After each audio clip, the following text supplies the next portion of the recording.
The postnasal drip can be caused by various factors which may include allergies of nose and sinus infection, cold, flus, environmental irritants, and certain medication.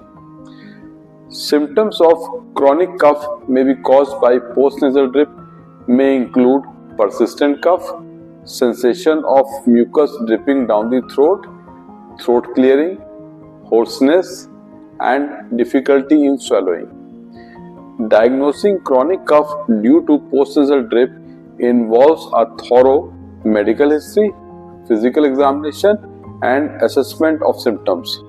Additional tests such as nasal endoscopy, allergy testing, imaging studies may be conducted to identify the underlying causes.